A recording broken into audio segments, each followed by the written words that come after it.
호남이 당선시킨 박정희 대통령. 정치활동을 다시 시작했다. 1963년 2월 27일 나는 정치활동 금지에서 해제되었다. 옛 동지들과 함께 민주당을 재건했다. 1963년 7월 18일 서울에서 창당대회를 열고 박순천 여사를 당수로 선출했다. 박순천 여사는 당시 야당에서 신망이 높았다. 나는 다시 대변인에 뽑혔다. 그에 앞서 5월 14일에는 구신민당, 구자유당, 무소속 등 세력이 모여 민정당을 창당했다. 대표 최고위원으로 김병로 씨가 선출되었다. 9월 5일에는 허정씨 중심의 국민의당이 창당되었다. 처음 민주당 사람들은 허정씨와 당을 함께하려 했으나 그의 주위에 자유당 사람들이 포진해 있었고 허정씨 또한 자유당 출신 인사들만 감싸고 돌았다. 할 수 없이 민주당은 별도로 당을 만들었다. 허정씨의 태도는 도저히 당을 같이 할 수 없을 정도로 독선적이었다. 민주공화당은 이미 2월 26일 창당하여 정구영 씨를 총재로 김정열 씨를 당의장으로 선출했다. 전국은 하루하루가 숨가빴다. 10월 15일 제5대 대통령 선거를 앞두고 야권이 후보 단일화를 모색했다. 민주당은 후보를 내지 않았다. 군사 쿠데타를 막지 못한 책임을 지기로 했기 때문이었다. 민주당은 처음에는 윤보선 후보가 쿠데타 세력과 야합하는 등 문제가 있어 대통령 후보로 옹립하는 것을 주저했다. 그러나 허정씨 또한 자유당 세력과 손을 잡고 있었기에 민주당은 차선책으로 윤 후보를 지지했다. 당시 박정희 후보에 맞설 윤 후보의 지명도를 고려한 것이었다. 결국 허 후보가 양보하여 야권은 윤보선 전 대통령으로 후보 단일화를 이뤘다. 민주당은 윤 후보의 당선을 위해 최선을 다하기로 뜻을 모았다. 박정희는 민정에 참여하여 민주공화당 대통령 후보가 되었지만 여전히 군복만 벗은 군인이었다. 따라서 야권이 진정한 군정 종식을 위해 공동 전선을 형성한 것은 자연스러운 일이었다. 나는 군사정권의 부정부패와 박정희의 독재 체제의 해악을 공격했다. 선거 전이 불붙기 이전에도 박정희 후보를 향해 맹공을 퍼부은 일이 있었다. 당시 박정희는 최고회의 의장과 함께 현역 육군 대장이었다. 쿠데타 당시 소장이었지만 단숨에 승진하여 국군 최고의 지위를 얻었다. 대통령 선거 출마에 앞서 육군 현역에서 물러나 곧바로 공화당에 입당했다. 하지만 군사 쿠데타 후에 제정된 헌법보다 우선하는 국가 재건 비상조치법을 보다가 퇴역과 공화당 입당 순서가 그 법에 위배된다는 것을 발견했다. 나는 이 사실을 국민 앞에 알렸다. 박 후보의 공화당 입당은 무효임을 주장했다. 공화당 측에서는 당황하여 비상조치법 자체를 개정하여 사태를 수습하려 했다. 나는 무소불위의 권력을 휘두르던 박 후보를 정면으로 공격했고 그만큼 안팎의 반향도 컸다. 이것이 박정희가 평생 그토록 나를 미워한 최초의 동기였는지도 모른다. 박 후보가 그 사건을 계기로 나를 특별히 주시했음은 분명하다. 선거는 그 결과를 알 수 없었다. 판세는 혼미했지만 이딴 군정의 실패로 박 후보가 낙선할 것이라는 전망이 우세했다. 정치 군인들로는 아무것도 할 수 없다는 정서가 널리 퍼져 있었다. 사실 군정 2년 7개월 동안 나라 꼴은 말이 아니었다. 경제 또한 극도로 침체되었다. 하지만 윤보선 후보에게도 약점이 많았다. 우선 대통령으로서 쿠데타를 인정했다는 점이다. 어떤 경우에도 헌법을 지켜야 했지만 윤 후보는 자신과 자신의 정파를 먼저 살피는 정략적 선택을 했다. 헌정을 파기한 군사정권과 일정 기간 동거를 한 셈이다. 나중에 버림을 받고서야 군사정권을 비난하기 시작했다.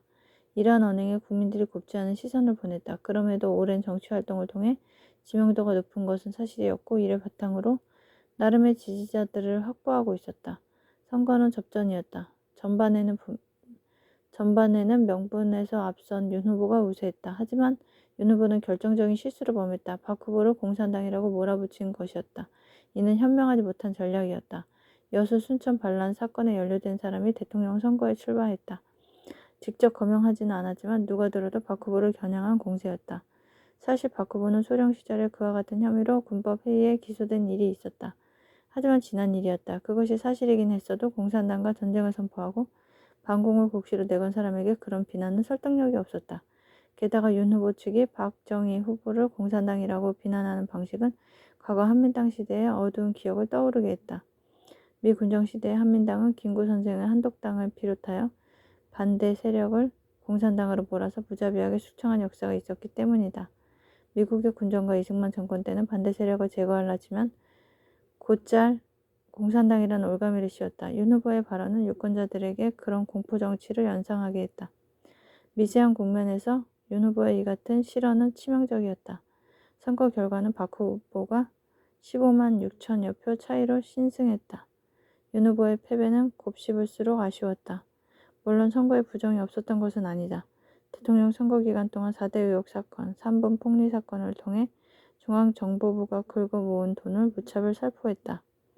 하지만 윤 후보의 실언만 없었다면 선거는 승리할 수 있었다. 이것도 박 후보의 운이었다. 그는 상대의 실책에 편승해서 권력을 이어갈 수 있었다. 박 후보는 서울, 경기도, 강원도, 충청도에서는 모두 졌다. 박 후보 연고지인 경상도와 아무 연고도 없는 전라도에서만 이겼다. 특히 전라도에서는 윤 후보를 35만 표 차로 크게 앞섰다. 박 후보는 전라도표로 대통령이 된 셈이다. 윤 후보 측의 용공소동 때문에 전라도가 그를 선택한 것이었다. 그러나 박정희는 집권하자마자 전라도를 소외시켰다. 그의 지역 차별 정책에서 망국적인 지역 감정이 비롯되었다. 박정권 18년간 최대의 정치적 도덕적 과오는 지역 차별이었다. 그는 역사에 죄를 지었다. 대선은 곧바로 제6대 국회의원 총선거가 전국 131개 선거구에서 11월 26일에 실시되었다. 나는 고향 목포에서 민주당 후보로 나섰다. 집권 여당의 대변인을 맡는 등 그간의 정치활동으로 쌓인 지명도를 바탕으로 해서 목포 현지 주민들의 출마 권유를 받아 출마했다. 첫 선거 패배의 아픔을 안겨준 고향이었지만 목포는 따뜻했다. 공화당에서는 차문석 씨를 후보로 내세웠다. 그의 부친은 일제강점기에 중추원 참의를 지냈고 목포에서 둘째가라면 서러운 부자였다. 나는 비록 자금은 달렸지만 선거운동만큼은 자신 있었다. 지난 선거에서의 이딴 낙선이 나를 강하게 만들었는지도 모른다. 나는 이렇게 외쳤다. 저는 목포의 아들인데도 객지를 떠돌았습니다. 목포에서 가장 먼 곳, 강원도 인제에서 출마했습니다. 그리고 천신만고 끝에 국회의원이 되었습니다. 또한 집권여당 대변인으로 활동했습니다. 강원도도 저를 알아주고 서울에서도 인정해주는데 고향에 돌아온 저를 목포 시민들이 외면해서야 되겠습니까? 고향에서 패하면 돌아갈 곳이 없습니다. 저를 키워주십시오. 큰 인물이 되어 보답하겠습니다. 선거운동이 한창이던 11월 22일 존 F 케네디 대통령이 암살당했다. 헐. 텍사스주 댈러스에서 자동차 퍼레이드 중에 흉탄을 맞았다. 유세 중에 그 소식을 들은 나는 큰 충격을 받았다. 최연소 미국 대통령으로 당선된 케네디는 내 우상이었다. 대통령 후보로서 닉슨과 벌인 텔레비전 토론은 선거 문화를 바꿔놓은 일대 사건이었다. 또한 쿠바 미사일 위기를 맞아 소련 총리 후르시초프와 세계에 힘겨루기를 했다. 일촉즉발의 대치에도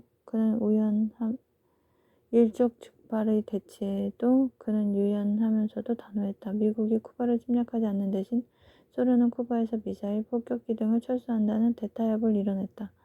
이를 계기로 부분적인 핵실험 금지 조약을 끌어냈고 지구촌의 해빙 무드가 조성되었다. 케네디는 참다운 용기가 무엇인지를 보여준 신비로운 인물이었다. 그는 우선 젊었고 세상을 변화시키려는 열정을 지니고 있었다. 무엇보다 변화를 외쳐 국민들에게 희망을 안겨주었다. 바다 건너 먼 나라에 있었지만 그의 일거수일투족은 나에게 힘과 용기가 되었다. 나도 젊음을 바쳐 우리 민족에게 희망의 길을 제시하고 싶었다. 썩은 세상을 바꾸고 싶었다. 그것은 내가 정치에 뛰어든 이유이기도 했다. 그러나 그는 너무 허무하게 사라졌다. 그를 만나본 적은 없지만 그가 세상에 존재하지 않는다는 것이 억울했다.